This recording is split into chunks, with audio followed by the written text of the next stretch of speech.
नमस्कार दोस्तों, मैं आचार्य रामजस सेन आप सभी का हमारे इस यूट्यूब पर स्वागत करता हूं। साथियों, जैसा कि आपको विदित ही है, अगर ये चैनल देख रहे हैं आपको तो अपनी पहले वरिष्ठ अध्यापक और स्कूल व्याख्याता के लिए पहले 3 कक्षाएं हो चुकी है साथियों, और इस चौथी कक्षा में मैं आप सभी का हार्दिक स्वागत करता हूँ साथियों। वरिष्ठ अध्यापक और स्कूल व्याख्याता के लिए हमारे संस्कृत की व्याकरण प्रकरण चल रहा था, और व्याकरण प्रकरण के अंतर्गत अब तक हमने पिछले 3 वीडियो देख चुके हैं, और इस चौथे वीडियो के अंतर्गत संज्ञा प्रकरण वाला जो बिंदु है, इसमें आप सभी का मैं हार्दिक स्वागत करता हूं साथियों। आज के संज्ञा प्रकरण में साथियों 2 हम पढ़ेंगे, एक तो इत संज्ञा पढ़ेंगे, एक लोप संज्ञा पढ़ेंगे। आगे इस वीडियो की शुरुआत करूं उससे पहले 2 चीज़ें बता देना चाहता हूं साथियों। जो ये हमारे सभी जो वीडियो है वो बिल्कुल आपको निःशुल्क हमारे इस यूट्यूब चैनल पर उपलब्ध हो रहे हैं। दूसरी बात है, अभी तक भी अगर आप नए हैं हमारे चैनल पर और हमारे चैनल को सब्सक्राइब नहीं किया तो नीचे जा कर के लाल बटन दबाइए और हमारे चैनल को सब्सक्राइब कीजिए। और चैनल को सब्सक्राइब करने के बाद जो घंटी का बटन है उस घंटी के बटन को भी आप ज़रूर दबा दें, ताकि आने वाले वीडियो का हर नोटिफिकेशन आपको प्राप्त होता रहे साथियों। आइए हम अपने जो संज्ञा प्रकरण जो बिंदु है इसकी शुरुआत करते हैं। चलिए,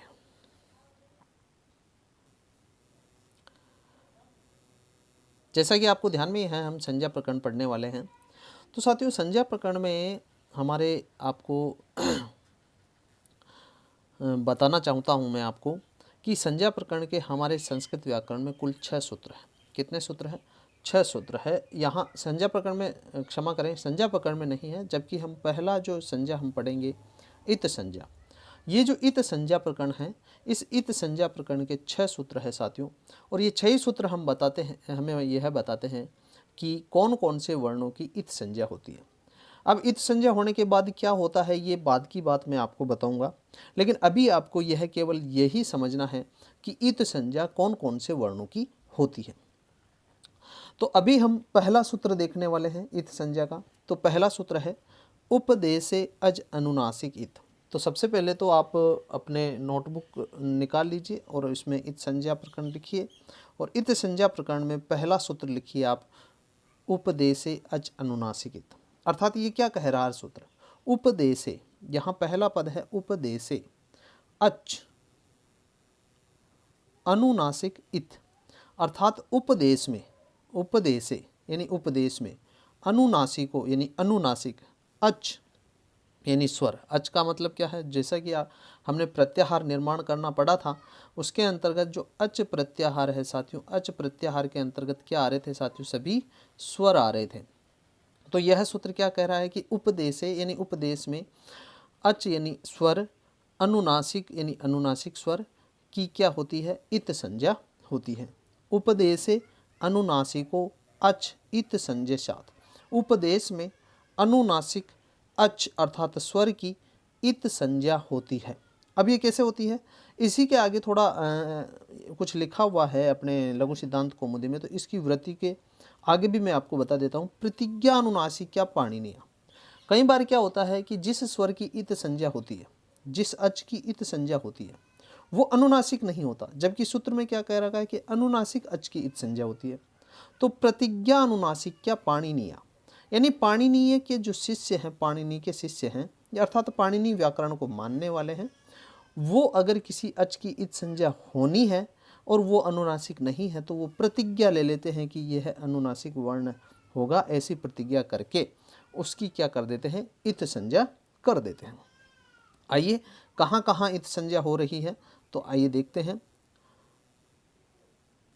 आगे हमें कह रखा है कि लण सूत्रस्था वर्णेन, यानी जो माहेश्वर सूत्र है, उस माहेश्वर सूत्र में 6 नंबर का सूत्र है साथियों लण सूत्र। इस लण सूत्र के अंतर्गत रेफयो रलयो संज्ञा, जहाँ र प्रत्याहार का निर्माण होता है, उस र प्रत्याहार के अंतर्गत र और ल 2 वर्ण आते हैं साथियों, और ये र और ल 2 वर्ण आते हैं, उससे र प्रत्याहार बनता है। वहाँ यहाँ क्या होता है कि जो लण सूत्र होता है, इस लण सूत्र का जो ल में ए जुड़ा हुआ है, इस ल में ल ए और ण, तो लण में जो ये ए जुड़ा हुआ है अर्थात अच है, ये स्वर है, इस स्वर की क्या हो जाती है?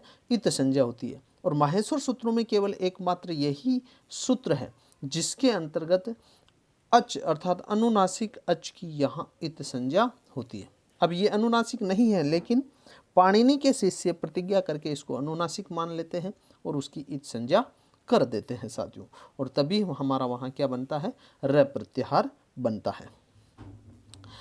इसके अंतर्गत अब मैं हिंदी अर्थ बता देता हूँ।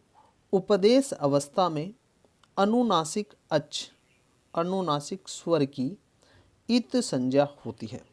जो उपदेश अवस्था है, अब उपदेश अवस्था क्या है इसको भी मैं आपको समझाने वाला हूँ, लेकिन अभी आपके दिमाग में ये चीज़ रखिए कि उपदेश अवस्था में जो अनुनासिक अच है अर्थात स्वर है, उस स्वर की क्या हो जाती है, इत संज्ञा होती है। किंतु कई बार देखा जाता है कि जिसकी इत संज्ञा होती है वह अनुनासिक नहीं होता। इसकी वैसे तो मैं चर्चा कर चुका हूँ, लेकिन ये आपको बता देता हूँ, अनुनासिक नहीं होता है। अतः पाणिनि परंपरा के शिष्य उसको क्या मान लेते हैं, अनुनासिक की प्रतिज्ञा करके उस अच की क्या कर देते हैं, इत संज्ञा कर देते हैं। फिर आगे देखिए,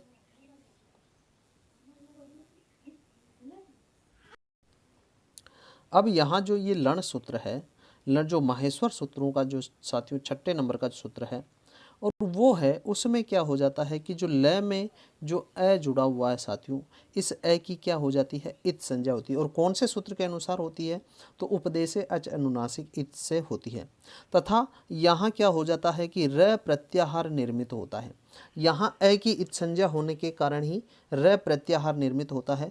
जैसे ये देखो, ये 5वें नंबर का सूत्र है यह वरट, और 6 नंबर का सूत्र है लण। तो यहाँ क्या करना होता है कि जो यहाँ है, यहाँ र प्रत्याहार बनाना होता है। और प्रत्याहार में आप सभी को ध्यान में है कि प्रथम वर्ण से लेकर के अंतिम इत संज्ञक वर्ण तक के बीच में जितने भी वर्ण आते हैं वो सब वर्ण प्रत्याहार के अंतर्गत निर्मित होते हैं साथियों। तो यहाँ र और यहाँ ल, इन दोनों वर्णों को इस र प्रत्याहार में शामिल करने के लिए जो यहाँ जो ये अ है, इस ल में जुड़ा हुआ अ है, उस अ की इत संज्ञा करनी पड़ेगी।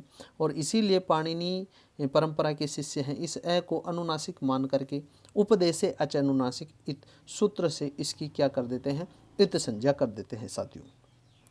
माहेश्वर सूत्रों में केवल यही मात्र एक सूत्र है इन जिस सूत्र में स्वर की क्या होती है, इत संज्ञा होती है। बाकी जितने भी 14 ही माहेश्वर सूत्र है साथियों, उसमें जो व्यंजन होता है उस व्यंजन की इत संज्ञा होती है। जबकि ये जो 6ठा सूत्र है, इस 6ठे सूत्र में ही केवल मात्र स्वर अर्थात अच की इत संज्ञा होती है साथियों। चलिए, ये इत संज्ञक यानी उपदेशे अच अनुनासिक इत, यह सूत्र तो आपके ध्यान में आ गया होगा साथियों। आइए आगे बात करते हैं। आगे मैं आपको जो बताऊंगा वो है, अभी हमने ऊपर वाले सूत्र में देखा था कि उपदेशे अच अनुनासिक इत, तो वहाँ मैंने कहा था कि उपदेश क्या है, तो वहाँ उपदेश के बारे में अभी मैंने बताया था, और वो उपदेश क्या है अब इसको हम समझने वाले हैं। अपने लघु सिद्धांत कौमुदी में कहा गया है कि उपदेश आद्योच्चारण, उपदेश आद्योच्चारण अर्थात उपदेश क्या है, आद्य उच्चारण। आद्य यानी सबसे पहले, उच्चारणम यानी कहा गया जो सबसे पहले सर्वप्रथम जिन त्रिमुनि द्वारा जो वाक्य कहे गए हैं, अर्थात व्याकरण शास्त्र के प्रवर्तक पाणिनि, कात्यायन और पतंजलि, ये त्रिमुनि के अंतर्गत आते हैं। जैसा कि मैं आपको पिछले वीडियो में बता चुका हूँ, पाणिनि, कात्यायन और पतंजलि का जो आद्य यानी प्रथम उच्चारण है उसे ही क्या कहते हैं, उपदेश कहते हैं। अब प्रथम उच्चारण इनका क्या है, तो उसके बारे में भी हमारे एक श्लोक आता है शास्त्रों में, वो आता है कि धातु सूत्र गणोणादि वाक्य लिंगानुशासनम आगम प्रत्ययादेशा उपदेशा प्रकीर्तिता। अर्थात इसमें क्या क्या उपदेश के अंतर्गत किन किन की गिनती की जाती है साथियों, तो वो इनकी गिनती की जाती है अर्थात धातु पाठ, अर्थात जो धातुओं के मूल रूप है उन धातुओं को, सूत्र पाठ, सूत्र अर्थात माहेश्वर सूत्रों की बात की जा रही है यहाँ, तो सूत्र पाठ, गण पाठ यानी विभिन्न प्रकार के गण बनाए हुए हैं इन महर्षियों द्वारा, गण का मतलब जो समूह बनाए हुए हैं उन गण पाठ में, और उणादि, उणादि जो एक प्रत्ययों आदि का जो समूह है उणादि सूत्र है वो, लिंगानुशासन यानी लिंग अनुशासन, आगम प्रत्यय विभिन्न जो प्रत्यय हैं, आगम का मतलब दो वर्णों के बीच में किसी का आगम हो जाता है, जैसे तुक आगम, इस प्रकार के जो आगम होते हैं वो आगम। और आदेश आदि, इन सभी को क्या कहा जाता है? उपदेश कहा जाता है। और उपदेश में जो स्वर होता है उस स्वर की, और वो कौन सा होना चाहिए? अनुनासिक होना चाहिए। स्वर अनुनासिक की क्या हो जाती है? इत संज्ञा हो जाती है। अभी हम बात करते हैं, जैसे कुछ धातुएं मैं आपके समक्ष रख रहा हूँ, उन धातुओं की बात करें तो देखो, यहाँ वन धातु है। इस वन धातु के अंतर्गत यहाँ अनुस्वार लगा हुआ है, और अनुस्वार के बाद में अ आ रहा, अंत में अ के ऊपर अनुस्वार आ रहा, तो ये अनुनासिक अच हो गया। और अनुनासिक अच होने के कारण से इसकी इत संज्ञा हो जाती है, और ये मूल धातु है। और जबकि धातु बन जाती है फिर इसकी इत संज्ञा करने के पश्चात वन। उसी प्रकार वनु धातु है। वनु ये भी इसी प्रकार की वन धातु ही है, लेकिन मूल रूप से वनु है, तो उ इत संज्ञक है यहाँ, अंतिम उ जो है, और उसकी क्या हो जाती है? इत संज्ञा हो जाती है। वैसे ही एद धातु है, जबकि धातु तो ये है एद, जबकि इसका मौलिक रूप क्या है साथियों? एद है। तो यहाँ अ अनुनासिक वर्ण है, उस अनुनासिक वर्ण की इत संज्ञा होती है। कौन से सूत्र से होती है? तो ये सूत्र से होती है, उपदेशे अच अनुनासिक। ऐसे ही वर्ध धातु में होती है, और ऐसे ही वसु धातु में होती है। वैसे प्रत्यय की बात करें तो क्तवतु जो प्रत्यय है, और वह क्तवतु प्रत्यय में जो अंतिम जो तू के अंतर्गत उ आ रहा है साथियों, उस उ की इत संज्ञा भी उपदेशे अच अनुनासिक इत सूत्र से होती है साथियों।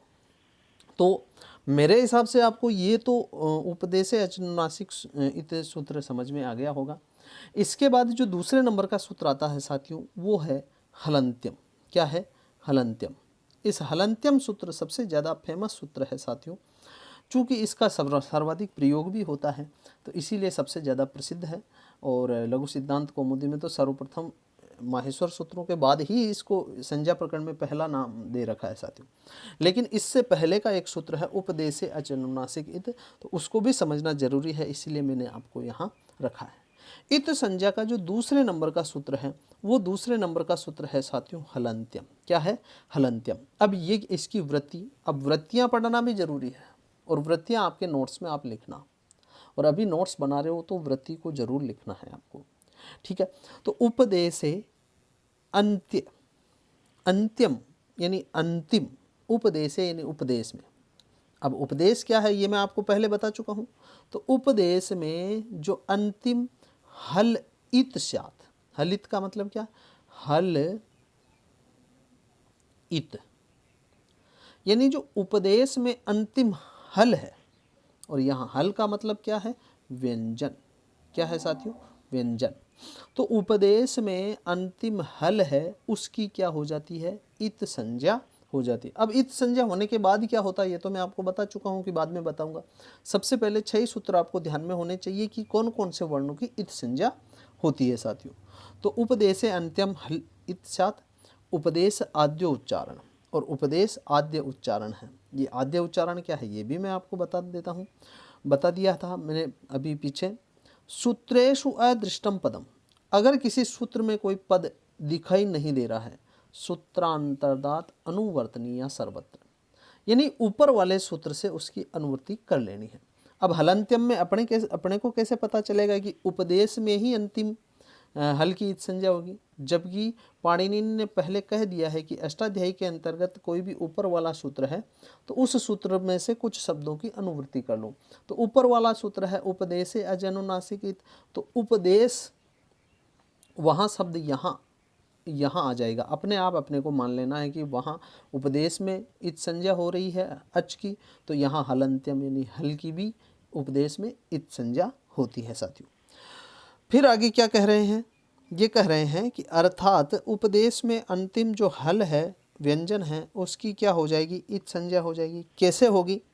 अभी जैसे मैं एक धातु का रूप यहाँ दे रहा हूँ, डू क्रिय, ये मूल धातु है साथियों, जबकि ये धातु क्रिय है ना, करोति कुरुते कुर्वन्ति जो चलती है वो है, लेकिन जो इसका मौलिक रूप है साथियों ये है डू क्रिय। तो यहाँ जो साथियों ये अंतिम में व्यंजन आ रहा है, इस व्यंजन की क्या हो जाती है? ये जो वर्ण आ रहा इसकी इत संज्ञा होती है। वैसे ही जो ये ल्यप प्रत्यय है साथियों, इस ल्यप प्रत्यय में जो अंतिम व्यंजन आ रहा है प, इसकी भी इत संज्ञा होती है। वैसे यहाँ तुक एक आगम है साथियों, इस आगम के अंतर्गत अंतिम जो व्यंजन है, अंतिम जो हल है, इसकी क्या हो जाती है, इत संज्ञा हो जाती है। वैसे ही जो सूत्र पाठ है साथियों, अपने सूत्र है, उन सूत्रों के अंतर्गत अ ई उण ऋल ऋक, ये जो सूत्र है, इन सूत्रों में जो अंतिम व्यंजन है, इस अंतिम व्यंजन की क्या हो रही है, इत संज्ञा हो रही है। तो साथियों जो दूसरा सूत्र क्या कहता है कि हलंत्यम, यानी उपदेश में, इन उपदेशों में जो अंतिम हल है, अंतिम व्यंजन है, उसकी भी क्या हो जाती है साथियों, इत संज्ञा हो जाती है। तो सबसे पहला सूत्र तो अपने स्वरों की इत संज्ञा के बारे में बता रहा है, और दूसरा सूत्र अपने को व्यंजन की इत संज्ञा के बारे में बता रहा है। अब तीसरे नंबर का सूत्र क्या कहता है, तो तीसरे नंबर के सूत्र के बारे में भी हम चर्चा कर लेते हैं। उससे पहले आपने ये लिख लिया कि नहीं लिखा, ये भी देख लो, और लिख तो लिया, अपने चैनल को भी सब्सक्राइब किया कि नहीं किया, वो भी देख लो। चैनल को भी सब्सक्राइब जरूर करें। चैनल को सब्सक्राइब कर लिया तो आपने किसी अपने दोस्तों को भेजा कि नहीं भेजा, इसको ये भी देख ले मैं साथियों, ताकि ये निःशुल्क कक्षा सभी तक उपलब्ध हो सके साथियों। आइए बात करते हैं हम अगले सूत्र की। फिर आगे कह रहे हैं कि सूत्र का अर्थ करते समय, अभी वो मैंने आपको बताया ना, यहाँ ये देखो, यहाँ है सूत्रेषु अदृष्टम पदम सूत्रांतरादनुवर्तनीयम सर्वत्र। ये जो है इसका अर्थ अभी हम देखने वाले हैं। वो है अर्थ, देखो, सूत्र का अर्थ करते समय जो पद दिखाई नहीं पड़ता है, अभी अपने को उपदेश दिखाई नहीं पड़ रहा था हलंत्यम में, और इत संज्ञा दिखाई नहीं पड़ रही थी, लेकिन वहाँ लिखा हुआ था हलंत्यम। तो वहाँ क्या करना है कि सूत्र का अर्थ करते समय जो पद दिखाई नहीं पड़ता है, उन पदों को दूसरे सूत्रों से अनुवृत्ति ला करके, क्या ला करके, अनुवृत्ति, यानी ऊपर वाले सूत्र से उन शब्दों को नीचे ले आना है। अब पाणिनि ने क्या किया है कि उन्होंने पहला सूत्र लिखा उपदेशे अजुनासिकित, फिर दूसरा लिख दिया हलंत्यम, यानी उन्होंने किसी भी बात को दोहराई नहीं। ये दूसरे नंबर का सूत्र है और ये तीसरे नंबर का सूत्र है।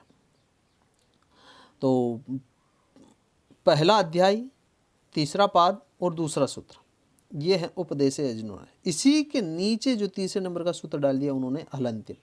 तो अब हम इनकी अनुवृत्ति कैसे करेंगे, तो वो कह रहे हैं कि दूसरे सूत्रों से अनुवृत्ति लाकर सूत्र का अर्थ कर लेना चाहिए।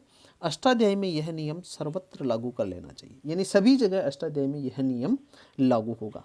कैसे होगा अभी देख लेते हैं। जैसे मैंने आपको पहले बता दिया कि पहले नंबर का सूत्र है उपदेशे अजनुनासिक, और दूसरे नंबर का सूत्र है हलंत्यम। तो अब पाणिनि ने क्या किया कि इस उपदेश वर्ण की को बार बार इसमें नहीं कहा, और इत संज्ञा इसको भी इन्होंने इस सूत्र में नहीं कहा। इन्होंने इस सूत्र को ऐसे नहीं बनाया कि उपदेशे हलंत्यम इत, ऐसे नहीं बनाया। उन्होंने कहा ऊपर वाले सूत्र से ले लो, जिस शब्दों को मैंने बोला नहीं है, तो उपदेश को यहाँ हमने ऊपर वाले सूत्र से ले लिया, और इत को हमने यहाँ ऊपर वाले सूत्र से ले लिया। अब इसकी वृत्ति क्या हो जाएगी, उपदेश में अंतिम हल की इत संज्ञा होती है, यह हमने ऊपर वाले सूत्र से ग्रहण कर लिया। और ये ग्रहण करने की जो प्रवृत्ति होती है, इसी को ही संस्कृत व्याकरण में अनुवृत्ति कहते हैं। क्या कहते हैं, अनुवृत्ति कहते हैं। अब देखिए, अब ये दो सूत्र तो मैं आपको अभी समझा चुका हूँ, अनुवृत्ति क्या होती है ये भी मैं आपको समझा चुका हूँ।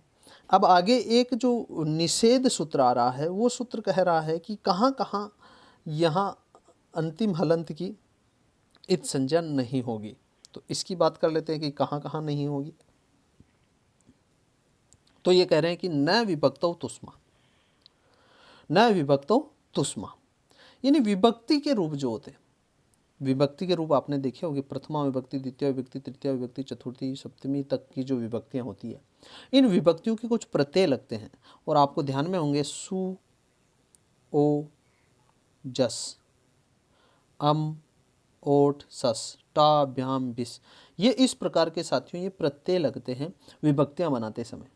तो ये जो प्रत्यय लगते हैं, इन प्रत्ययों में कहा जा रहा है कि न विभक्तो तुष्मा। अगर किसी प्रत्यय विभक्ति बनाते समय किसी भी प्रत्यय को अंत में अगर तुष्मा, तुष्मा का मतलब हो गया तू का मतलब तय वर्ग, और स का मतलब सकार, और मा का मतलब मकार, अगर किसी भी उन प्रत्ययों के अंत में अगर त वर्ग है, तू का मतलब क्या है, त वर्ग, त थ द द ध न, ये वर्ण है, अथवा सकार यानी स वर्ण है, अथवा स वर्ण नहीं है तो मकार यानी म वर्ण है, तुष्मा का अर्थ ये है साथियों, तुष्मा यानी तय वर्ग से और मैं अंत में आ रहा है तो वहाँ उसकी इच संज्ञा नहीं होगी। जैसे सु ओ जस, तो यहाँ जस प्रत्यय के अंतर्गत साथियों से आ रहा। अब हम हलंत्यम सूत्र से इसकी इच संज्ञा कर सकते थे, लेकिन ये सूत्र कह रहा है कि यहाँ विभक्तियों वाले में आपका ये नियम लागू नहीं होगा, तो जस के अंतर्गत इस से की इच संज्ञा हम नहीं करेंगे। सस प्रत्याहार है तो यहाँ स की भी यहाँ इच संज्ञा हम नहीं करेंगे। अम और सस ये द्वितीय विभक्ति का जो है साथियों, तो यहाँ देखिए आप, अम जो है यहाँ मैं अंतिम हलंत्यम से इच संज्ञा होनी थी, लेकिन हम इसका नहीं करेंगे क्योंकि ये विभक्ति का प्रत्यय है, और आम में भी ये विभक्ति का प्रत्यय होने के कारण इच संज्ञा नहीं होगी। टा भ्याम, तो ये भ्याम आ रहा है, भ्याम यहाँ भी मैं की इच संज्ञा होनी चाहिए थी, नहीं होगी क्योंकि ये सब प्रत्यय किसके आ रहे हैं, विभक्ति के। और हमको पहले ही मना कर दिया गया है कि न विभक्तो तुष्मा, यानी विभक्ति के अंत में अगर तय वर्ग का कोई अक्षर आ रहा है और अगर मैं आ रहा है या स आ रहा है तो वहाँ आपको इसकी संज्ञा नहीं करनी है। आइए तीसरे नंबर का सूत्र देखते हैं। अब इस तीसरे नंबर के सूत्र मेरे हिसाब से दो सूत्र आपको समझ में आ गए, पहला उपदेश अजनुनासिक और दूसरा हलंत्यम। तीसरे नंबर का लिखिए दोस्तों, आदिर ही टूडव, ये तीसरे नंबर का है। और तीसरे नंबर का क्या कह रहा है कि आदिर, आदि यानी पहले, अभी हम क्या कह रहे थे लास्ट में, ऊपर वाला हलंत्यम क्या कह रहा था कि अंत में, जबकि ये कह रहा है आदि, यानी आदि में, यानी बाद की बात तो हो गई, अंत की बात तो हो गई, अब पहले की बात की जा रही है। आदिर ही टू डव, अर्थात ये कह रहा है, अब इसकी वृत्ति भी देख लेते हैं। वृत्ति देखें उससे पहले मैं इसकी व्याख्या कर देता हूँ। देखो, आदि यानी पहले, ही क्या, ही, टू ये टू, और डू, और डू का बहुवचन है इसीलिए डवा आ रहा है, ठीक है। तो आदि में अगर क्या हो, यी हो, टू हो, डू हो, अब कहाँ हो, कहाँ होना चाहिए कि उपदेश में, उपदेशे धातोराध्या, यानी धातु रूप के आदि में, उपदेश में धातु रूप के आदि में, एते इन सब की, किन सब की, यी की, टू की और डू की, इतः शु, इत संज्ञा होगी कि उपदेश में धातु के आदि में यानी प्रारंभ में अगर यी है, टू है, डू है, तो उसकी क्या हो जाएगी साथियों, इत संज्ञा हो जाएगी। अब ये क्या है, तो देखिए, डू क्रिय धातु, जैसे मैंने आपको पहले ही बताया कि ये क्रिय धातु है, करोति कुरुत कुर्वन्ति वाली। हलंत्यम सूत्र से ये की इत संज्ञा हो जाती है, और आदिर ही टुडव सूत्र से यहाँ डू की इत संज्ञा हो जाती है, यानी प्रारंभ में अगर डू है तो उसकी क्या हो जाएगी, इत संज्ञा हो जाएगी, ये इधर। तो अब यहाँ क्री ही शेष रहता है। अब ये शेष क्यों रहता है या फिर इसका लोप कैसे होता है, इसको हम आगे देखेंगे। अभी आपको ये चयन करना है कि किन किन वर्णों की इत संज्ञा होती है। जैसे बी सूत्र है, बी धातु है, भी का मतलब भीति यानी डरना, तो यहाँ इस धातु के प्रारंभ में ही आ रहा है, तो साथियों आदिर ही टुडव है सूत्र से इस ही की क्या हो जाती है, इत संज्ञा हो जाती है। वैसे ही साथियों नद सूत्र है, नद धातु है, क्या है, नद, तो टू नदी आ रहा है, टू नदी आ रहा है, तो यानी यहाँ आदिर ही टुडव से तो इस की इत संज्ञा हो जाती है, और टू नदी यानी ई आ रही, अंतिम अनुनासिक अच आ रहा है, तो उपदेशे अचनुनासिक इत सूत्र से इसकी इत संज्ञा हो जाएगी, बचेगा क्या, नद धातु बचेगी साथियों। तो ये भी आपको अच्छी तरीके से ध्यान में आ गई होगी। अभी हमने ऊपर वाले जो ऊपर उपदेश है अचनुनासिक सूत्र है उसको ना तो फर्स्ट में देखा ना लास्ट में देखा, वो तो कह रहा है कहीं भी आ जाए उसकी इत संज्ञा करनी है। दूसरा कह रहा है कि अंत में क्या करना है, तो अंतिम हल की इत संज्ञा करनी है। जो तो ये तीसरा सूत्र कह रहा है कि आदि में क्या आना चाहिए तो उसकी इत संज्ञा होती है, तो आदि में ये वर्ण आ जाए तो उसकी इत संज्ञा करो। अब आगे हम देख रहे हैं, आगे देखिए, जो हमारे चौथे नंबर का सूत्र है वो चौथे नंबर का इत संज्ञक सूत्र है, ये चौथे नंबर का है साथियों, चौथे नंबर का लिख लीजिए, स प्रत्ययस्य। अब देखो पाणिनि ने कहा ना कभी अनुवृत्ति कर लो, तो यानी आदि वर्ण, जो आदि वर्ण है उस आदि वर्ण की हम यहाँ क्या करेंगे, अनुवृत्ति करेंगे। और ये कह रहा है कि आदि में यदि स आ जाए, क्या आ जाए, स, और वह कहाँ आना चाहिए, प्रत्यय के अंदर।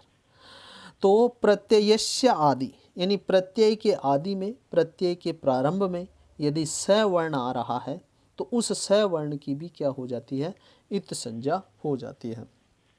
प्रत्यय के आदि में, प्रत्यय के प्रारंभ में, प्रत्यय के प्रथम वर्ण में अगर स वर्ण आ रहा है तो उसकी इत संज्ञा हमें करनी है। जैसे एक प्रत्यय का नाम बताता हूँ मैं, शून प्रत्यय।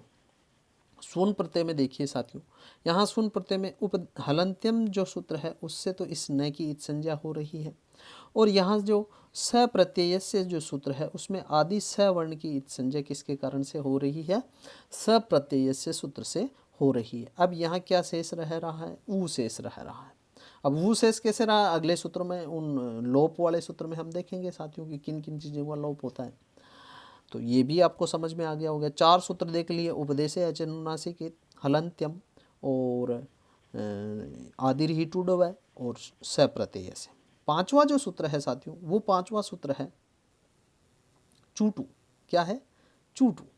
अब ये चूटू सूत्र इतना क्या कह रहा है, बिल्कुल छोटा सा सूत्र है 5वें नंबर का, और छोटा सा सूत्र भी बहुत बड़ी बात कह रहा है। तो इसमें क्या कह रहे हैं कि उपदेश शब्द ऊपर से ही, ऊपर वाले सूत्रों में से अपने को देखना है, और इसके अंतर्गत क्या है कि जो उपदेश है, उपदेश को ऊपर वाले सूत्रों से ग्रहण करना है। इत संज्ञा है, उसको ऊपर वाले सूत्रों से ग्रहण करना है, और आदि वाला जो वर्ण है वो आदि वाला वर्ण भी ऊपर वाले आदिर्हि टुडवय से ग्रहण करना है, और प्रत्यय वाला शब्द है वो प्रत्यय वाला शब्द भी अपने को ऊपर वाले स प्रत्यय से अनुवृत्ति करनी। अब देखो, इतने वर्णों की अनुवृत्ति होने के बाद चूटू जो सूत्र है इसकी व्याख्या होगी, और ये क्या कह रहा है कि उपदेश अवस्था में जो प्रत्यय का जो आदि वर्ण है वो आदि वर्ण क्या होना चाहिए, या तो चू या टू। अब ये आदि वर्ण चू टू नहीं है, चू का मतलब हो जाएगा च वर्ग, च छ ज झ झ य, और टू का मतलब हो जाएगा ट ठ ड ढ ण। जो आदि में यदि किसी भी प्रत्यय के आदि में प्रारंभ में यदि च वर्ग का अक्षर है अथवा ट वर्ग का अक्षर है, च वर्ग का तो है साथियों च छ ज ज और ये, और ट वर्ग का है साथियों ट ठ ड ढ ण। ये वर्ण है साथियों। इन वर्णों में से कोई भी अगर किसी भी प्रत्यय के आदि में आ रहे हैं, तो आदि में आ रहे हैं तो इनकी क्या हो जाएगी, इत संज्ञा हो जाएगी। प्रत्यय के आदि में च वर्ग अथवा ट वर्ग की क्या हो जाती है साथियों, इत संज्ञा। ट वर्ग और च वर्ग में से कोई सा भी वर्ण आना चाहिए। अब मैं आपके सामने कुछ उदाहरण रखता हूँ साथियों, जैसे णउल प्रत्यय है। णउल प्रत्यय तो आपने सुना ही होगा। णउल प्रत्यय में जो अंतिम हलंत आ रहा है साथियों, इसकी तो हलंत्यम से हो जाती है, और जो चूटू सूत्र है ये ट वर्ग का अंतिम वर्ण आ रहा है ण, तो इस ण की इत संज्ञा होती है साथियों चूटू सूत्र से। ऐसे ही णित प्रत्यय का नाम भी सुना होगा। णित प्रत्यय में जो तय की इत संज्ञा होती है वो तय की इत संज्ञा हलंत्यम से होती है, और जो इस ण की इत संज्ञा होती है वो चूटू सूत्र से होती है। जस प्रत्यय के अंतर्गत साथियों, यहाँ जस प्रत्यय में यहाँ इत संज्ञा नहीं होगी, इसको काट दीजिए आप। यहाँ जो टा प्रत्यय है साथियों, टा प्रत्यय के अंतर्गत आ शेष रहता, जबकि इस ट वर्ण की जो इत संज्ञा होती है वो किसके कारण से होती है, चूटू सूत्र के कारण से होती है। इत संज्ञक 5 सूत्र अभी हम देख चुके हैं साथियों। अब इस छठे सूत्र में हम बात करते हैं, इसको भी आप लिख लीजिए। इसके अलावा जो अपना अगला छठा सूत्र है और अंतिम सूत्र है यहाँ संज्ञा प्रकरण का, इत संज्ञा प्रकरण का, वो छठा सूत्र और अंतिम सूत्र है लशक व तद्धिते। सबसे पहले तो इस सूत्र का मैं तोड़ के बता दूं ताकि आपको ध्यान में आ जाएगा। ये सूत्र क्या कह रहा है, एक तो कह रहा है कि ल, एक कह रहा स, एक कह रहा कु, और एक कह रहा अतद्धिते, अतद्धिते। ये मैंने अभी आपके सामने इसको तोड़ दिया। ल स कु अतद्धिते, अर्थात अब ये क्या कह रहा है, उपदेश को अपने को ऊपर से ही ग्रहण करना है, आदि को अपने को वहीं ग्रहण करना है, प्रत्यय को भी ग्रहण करना है, और प्रत्यय में ये क्या कर रहा है, अतद्धिते, यानी तद्धित प्रत्ययों को छोड़ करके। यानी प्रत्यय कितने प्रकार के होते हैं, 3 प्रकार के, या मूलतः तो 2 प्रकार के होते हैं, वो है कृदंत प्रत्यय और तद्धित प्रत्यय, और स्त्री प्रत्यय भी होते हैं।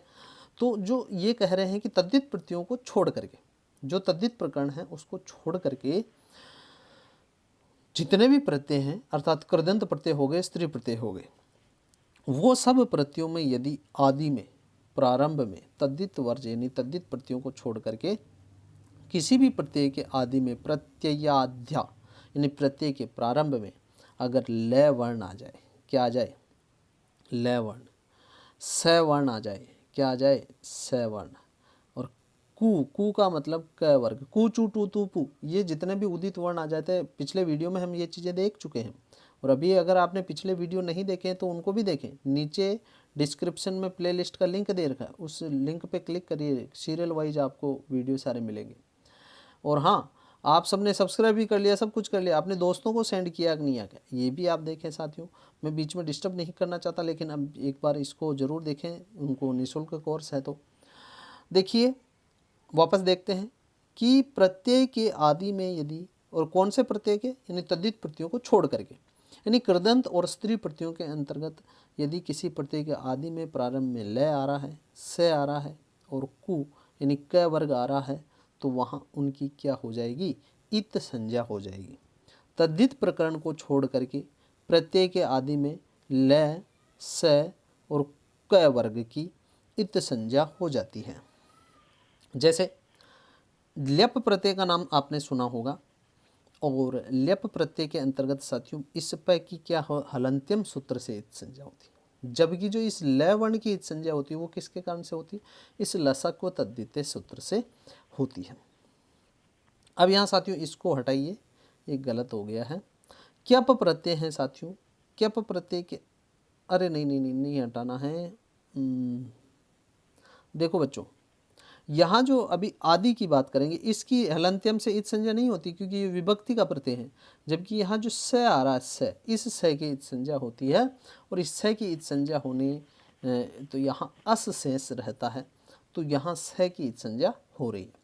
वैसे ही क्यप प्रत्यय का आपने नाम सुना होगा, तो प की इत संज्ञा हो जाती है यहाँ हलंत्यम से, और क की इत संज्ञा हो जाती है अपने लसक व तद्धित से। ये 6 सूत्र है साथियों। अब इन 6 सूत्रों की परीक्षा में कुछ अलग प्रकार के प्रश्न भी आते हैं, तो इन प्रश्नों के बारे में मैं आपको बताता हूँ कि